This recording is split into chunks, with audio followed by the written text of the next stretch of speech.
Colour दिख रहा है ना, ठीक। और आप सब लोग वो ब्लैक से इस कलर पे शिफ्ट हुए, उसके लिए थैंक यू। शुरुआत में आप लोगों ने बोला एक दो बार, तो मैंने कहा था मत बोलिए, तो आप लोगों ने सपोर्ट किया, तो इसकी वजह से क्या है, तो अब आंखें ठीक है एकदम से। नहीं तो ऐसा होता था कि जैसे ही कुछ पढ़ा थोड़ी देर तो पानी आता था फिर। आई साइड एकदम फिट है, कोई दिक्कत नहीं है। और देखो मैं तुम्हें एक चीज़ और दिखाऊं, अब हमने अपना मोबाइल वगैरह इस्तेमाल करने के लिए चश्मा भी बनवा लिया है। स्क्रीन पर इसकी ज़रूरत नहीं है क्योंकि इस कलर पर ज़रूरत नहीं है। तो मुझे बताओ एक बार, रेटिंग करनी है, रेटिंग 10 आउट ऑफ, बताओ जी। तो ये समझ गए, सहयोगी शंकर लाल बैंकर थे और वल्लभ भाई पटेल, वल्लभ भाई पटेल, बताओ जी। तो ये बैंकर रहे, बैंकर रहे। ये दोनों कौन है, ये इनके सहयोगी रहे, सहयोगी रहे। तो इस तरह से क्या किया भाई इन्होंने, गांधी जी ने बोला कि एक पंचायत का गठन करो। एक पंचायत गठित हुई और उस पंचायत को नाम था आनंद शंकर ध्रुव, याद रख लेना। आनंद शंकर ध्रुव की अध्यक्षता में एक पंचायत हुई, आनंद शंकर में पंचायत हुई। एक पंचायत चुनी गई और इस पंचायत में क्या हुआ, 35% बोनस एक्सेप्ट किया। गांधी जी ने भी कहा भाई तुम भी मान जाओ थोड़ा सा, बोनस स्वीकार हुआ। तो ना तो 20% ना 50%, उसका एक बीच का रास्ता निकाल लिया, और 35%, ठीक है। 35% कितना बोनस एक्सेप्ट हुआ था इसमें, 35% एक बोनस एक्सेप्ट हुआ था, ये बात याद रख लेना। तो गांधी जी ने यहाँ पर देखा कि भाई मिल मालिकों ने किस तरह से, और याद रख लेना, इसी आंदोलन के समय, इसी आंदोलन के समय, आंदोलन के समय ट्रस्टीशिप का सिद्धांत दिया, ट्रस्टीशिप का सिद्धांत, इसी आंदोलन के समय ट्रस्टीशिप का सिद्धांत दिया। क्या बोलेंगे at this moment, at this trusteeship principle का मतलब क्या है, इसका मतलब है साथी कि जो मालिक लोग हैं उनको अपने मजदूरों का ख्याल खुद रखना चाहिए, उनके हितों का हमेशा ध्यान रखना चाहिए, उनका ख्याल रखना चाहिए, उनकी ज़रूरतों का, उनकी बेसिक नीड्स का, उनकी डिमांड्स का, उस सब का ध्यान रखना चाहिए। तो समझ गए ट्रस्टीशिप का सिद्धांत। आगे बढ़े, बहुत बढ़िया। अतिरिक्त बातें नहीं, कुछ साथियों का सवाल आ रहा है, इन सब के जवाब मैं पिछली कक्षाओं में दोस्तों दे सकता हूँ, दे चुका हूँ, ठीक है। अभी करंट अफेयर्स को नहीं, कुछ साथियों को, ये तो सबका कॉमन क्वेश्चन है, इसके लिए इसका आंसर दे देते हैं। दोस्त कहते हैं कि भाई बहुत सारे लोगों का प्रश्न होता है कि करंट अफेयर्स, मैं ये कहूँ ना आपसे, करंट अफेयर्स के लिए आप मंथली, मंथली जो होता है ना करंट अफेयर्स, उसको पढ़ा करो, ठीक है। क्योंकि सबसे ज़्यादा अनएक्सपेक्टेड वही पूछा जाता है। और ये है कि अगर आपको लग रहा है कि नहीं मेरे पास समय है और करंट अफेयर्स की क्लास में कर सकता हूँ, मेरे पास अतिरिक्त समय है और वो मेरी प्रैक्टिस में भी आ जाएगी, बाकी चीज़ें मेरी रिवाइज होती रहती है और मैं उसको कर लेता हूँ, तो वो फिर आपके पास यदि अतिरिक्त समय है तो कर लीजिए, नहीं तो मंथली तो किया करो हमेशा। और जो इंसिडेंट्स हैं वो पढ़ा करो, है ना, जितने भी मेजर चीज़ें होती हैं। न्यूज़पेपर कौन कौन पढ़ता है आप में से, बताओ एक बार। अखबार, अब सब छोड़ चुके हैं अखबार पढ़ना। मैं कहता हूँ तुम्हारी टक्कर का कोई आदमी नहीं रहेगा अगर तुम अखबार पढ़ रहे हो रेगुलर बेसिस पे, अगर तुम अखबार पढ़ रहे हो रेगुलर बेसिस पे, कोई नहीं। अगर आप अपना अध्ययन कर रहे हो, अखबार पढ़ रहे हो और उसमें घटनाओं को देख करके समझ के अपना विश्लेषण कर रहे हो, तो लिख लो इस बात को। मैं कहता हूँ तुम्हारी टक्कर का कोई आदमी नहीं रहेगा अगर आप सही मायने में अखबार पढ़ते हो तो, है ना। जरूरी है वो, उसको हैबिट में लेके आओ। ओके। नो लिख रहे हैं सब, मुझे पता है तुम पढ़ते ही नहीं हो नो लिखने की जरूरत ही नहीं है, मुझे पता है, सब कुछ पता है। आगे आए, ओके, आगे आते हैं, बोलेंगे भाई फटाफट से, बहुत बढ़िया। अब लिखते हैं हम यहाँ पर एक आपका खेड़ा, खेड़ा, खेड़ा आंदोलन गुजरात, खेड़ा आंदोलन गुजरात। आज साथी 5 जून है, 5 जून है आज, और 5 जून है, आप जानते हैं पर्यावरण दिवस है, सारे लोग जानते होंगे। पर्यावरण के साथी क्या मायने हैं ये आप सबको पता ही होगा, प्रकृति के क्या मायने हैं। इस प्रकृति ने आप सबको बहुत कुछ दिया है। मैं हमेशा सेलेक्टेड स्टूडेंट से भी ये कहता रहा कि आप अपना जब सेलेक्ट हो जाएं तो अपने नाम का पौधा जरूर लगाना। खेड़ा आंदोलन गुजरात क्या था, खेड़ा आंदोलन ये समझना है। दरअसल में यहाँ पर क्या था, एक अकाल संहिता समझिए, पहले मैं आपको समझाऊंगा एक फामाइन कोड क्या था। अकाल संहिता अंग्रेजों की ही अकाल संहिता थी, अकाल संहिता, इसको समझना जरूरी है। अकाल संहिता, अकाल संहिता इसको बोलते हैं famine code, famine code, famine code. अकाल संहिता क्या थी कि अकाल संहिता कहती थी कि भाई जो औसत उत्पादन होता है, अब जैसे देखिए आप अगर किसी आप गांव से, ज्यादातर बच्चे गांव से जुड़े हुए हैं, तो गेहूं है जैसे, तो गेहूं का उत्पादन कितना होता है? अगर खेत है आपका 7 बिस्से के आसपास, तो गेहूं का एक अच्छा उत्पादन माना जाता है खेत में 10 मन और 12 मन प्रति बीघे का। या अगर छोटा बीघा है तो वहां पर आपका 7-8 मन हो जाता है। और एवरेज बता रहा हूँ मैं। जैसे हमारे गांव में, गांव से लगे हुए जो खेत है वहां पर उत्पादन ज़्यादा हो जाता है, वहां पर हमारे खेतों में 12-13 मन भी गेहूं हो जाता है बीघे का। 1 मन मतलब 40 किलो। तो 10 मन का मतलब हम बात कर रहे हैं आपसे 4 क्विंटल की। ओके, 4 क्विंटल की बात हम कर रहे हैं। तो 4 से 5 क्विंटल मान लो, और छोटा बीघा जहां पर है तो वहां पर मान लीजिए आप मैक्स 4 क्विंटल हो सकता है। तो अंग्रेजों ने क्या नियम बनाया था, ये जो अकाल संहिता थी ये कहती थी कि अगर उत्पादन 1/4 से कम हो, जैसे जिस खेत में 4 क्विंटल गेहूं होता है, अगर वहां पर किसी वजह से 1 क्विंटल से कम अगर पैदावार हुई, तो जो लगान है वो माफ कर दिया जाएगा। बात समझ में आई? कितने से कम उत्पादन होने पर? 1/4 से। तो ये अकाल संहिता थी, फेमाइन कोड था। क्या था इसमें? याद रखना, 1/4 से कम अगर प्रोडक्शन हुआ, कम यदि पैदावार हुई, तो क्या होगा? पैदावार, तो क्या होगा? लगान को माफ कर दिया जाएगा। लगान को माफ कर दिया जाएगा, लगान को माफ कर दिया जाएगा, ठीक है। और 1918 में ऐसा ही हुआ।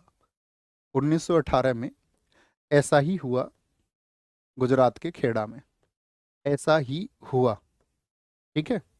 तो भैया गांधी जी को अब लोगों ने बता दिया, लेकिन अब ब्रिटिश सरकार क्या कर रही थी? आपका लगान को माफ नहीं कर रही थी। तो यहाँ पर दो व्यक्ति थे आपका, जिनका नाम है मोहनलाल और शंकरलाल। मोहनलाल और शंकरलाल ने गांधी जी को पत्र लिखा। शंकरलाल ने शंकरलाल ने गांधी जी को पत्र लिखा। ये घटनाक्रम मैं आपको बता रहा हूँ। गांधी जी को पत्र लिखा, तो गांधी जी गए। अब ऐसा नहीं था, मैंने क्या कहा, गांधी जी एकदम से आंदोलन नहीं करते थे। पहले वो देखते थे कि भाई देखिए, कहीं अनुचित मांग तो नहीं है, कहीं ऐसा तो नहीं है कि ये मांग अनुचित है। तो इसके लिए आपको क्या करना पड़ेगा?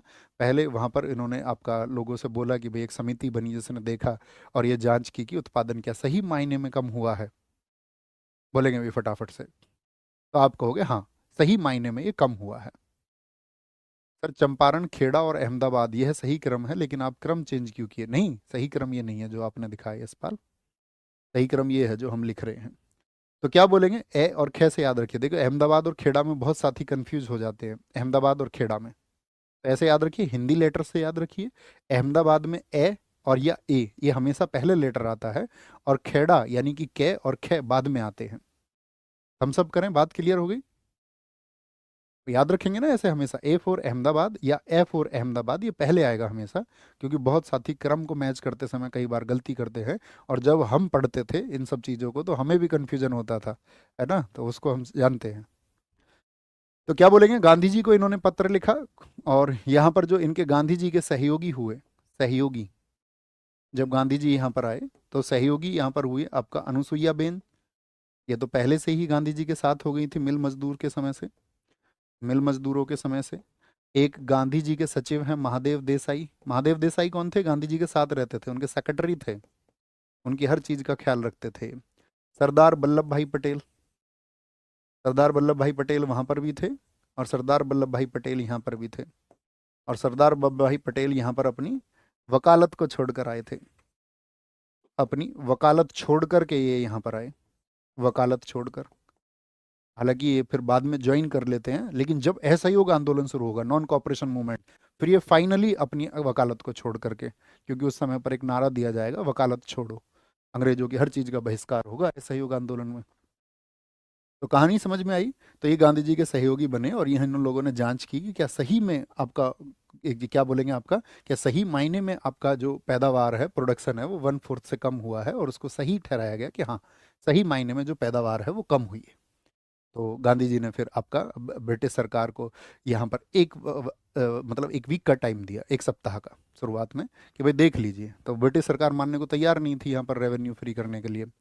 तो फिर क्या किया, एक सही सॉल्यूशन निकाला गया कि भाई एक काम कर लो, जो गरीब किसान हैं तो वो तो दे ही नहीं सकते यार, अगर उनका उनके यहाँ पर उत्पादन नहीं हुआ है, तो आप एक काम करिए, जो योग्य किसान हैं, योग्य किसान यानी कि जिनके पास वेल्थ अच्छी है, जमीनें अच्छी हैं, या पहले से जिनके पास एक जमा पूंजी है, तो योग्य किसानों की पहचान हो पाती है आसानी से, तो योग्य किसान इसको दे दें, और जो अयोग्य किसान है, बेचारे किसान हैं, गरीब किसान है, वो इसको ना दे।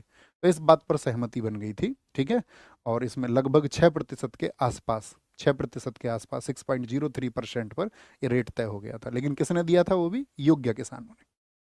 बोलेंगे फटाफट से, बोलेंगे भैया हम भी प्रण लेते हैं कि जब आप पेड़ लगाएंगे तो हम भी 2 पेड़ लगाएंगे। बहुत शाबाश, वेरी गुड, कमाल, एसएससी लवर। क्या बोलेंगे जी, बात समझ में आई? तो खेड़ा आंदोलन क्या था? खेड़ा आंदोलन ये किसानों के लिए किया गया था। किसके लिए? किसानों के लिए किया गया था, किसानों के लिए। और कब हुआ था ये आपका? इसका वर्ष था 1918, वर्ष था इसका 1918। याद रखेंगे इस बात को, कोई दिक्कत तो नहीं, कोई परेशानी किसी भी साथी को इतनी बात में? बहुत बढ़िया जी, बहुत बढ़िया, आगे चलते हैं। ये घटनाक्रम मतलब छोटी छोटी घटनाएं हैं, ये आपको पता होनी चाहिए। तो हमें आज आपको 3 आंदोलन ये ड्रिवल करने थे, और कल के लिए हमें 2 घंटा चाहिए होगा आप लोगों का उस समय के घटनाक्रम को समझाने के लिए। बताइए जरा। चंपारण सत्याग्रह, हालांकि हम आज तो इसी मूड में थे कि असहयोग आंदोलन, उसके हम क्वेश्चन भी आपके लिए लेकर आए थे सारे, लेकिन वो समय कम पड़ जाएगा। टॉपिक हम चाहते नहीं, एक दिन कम हो जाए, एक दिन ज़्यादा हो जाए, कोई इशू नहीं है। बताओ जी। तो चंपारण सत्याग्रह कब शुरू हुआ था? 1917 में। निम्नलिखित में से कौन सा एक चंपारण सत्याग्रह का अति महत्वपूर्ण पहलू है? राष्ट्रीय आंदोलन में अखिल भारतीय स्तर पर अधिवक्ताओं, विद्यार्थियों और महिलाओं का सक्रिय सहभागिता, क्या ये हुआ था? नहीं, ये तो असहयोग की पहचान है। राष्ट्रीय आंदोलन में भारत के दलित और आदिवासी समुदायों की सक्रिय भागीदारी, भारत के राष्ट्रीय आंदोलन में किसान असंतोष का सम्मिलित होना, रोपण फसलों और वाणिज्यिक फसलों की खेती में गिरावट। इससे तो कोई मतलब नहीं है। क्या बोलेंगे? किसानों का एक असंतोष था, किसानों का असंतोष। सी दिया कुछ साथियों ने, कुछ ने डी दिया। डी जो साथी दे रहे हैं वाणिज्यिक फसलों की, हमने कहीं पर बात की साथी कि उनकी भारी गिरावट आ गई उसमें, या रोपण फसलों में, इसका तो कोई जिक्र ही नहीं हुआ। किसानों के लिए किया गया था, किसानों का एक असंतोष था। चंपारण सत्याग्रह के दौरान भारत में गांधी जी के जीवन पर पहले ज्ञात प्रयास के पीछे कौन था? गांधी जी के जीवन पर पहला प्रयास हुआ उनको खत्म करने का, तो वो मैंने बताया कि यहाँ पर एक प्रबंधक था इरविन, उसने प्रयास किया था। और अभी देखो, अभी पूछा गया, बिहार प्राइमरी प्राइमरी टीचर 2023 में किया गया। बोलेंगे जी। चंपारण आंदोलन के अंत में गांधी जी किसके पास लौटे और अपने मोतिहारी कार्यकाल के कर्तव्यों को सौंप दिया था? ये लिखना भी अपनी कॉपी में, ये हमने आपको नहीं बताया। जनकधारी प्रसाद, यानी गांधी जी जब वापस आए, ठीक है, इसको अपनी कॉपी पे लिख लेना। चंपारण में वापस आने पर जो उन्होंने जिम्मेदारियां सौंपी थी, वापस आने पर वो किसको सौंपी थी? जनकधारी प्रसाद का, जनकधारी प्रसाद को वो सौंपी थी। ये किसी परीक्षा में नहीं पूछा गया। Okay okay okay.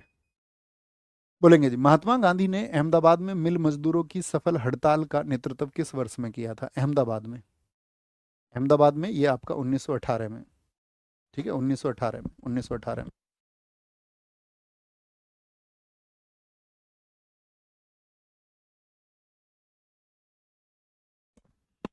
ओके, आगे आएंगे।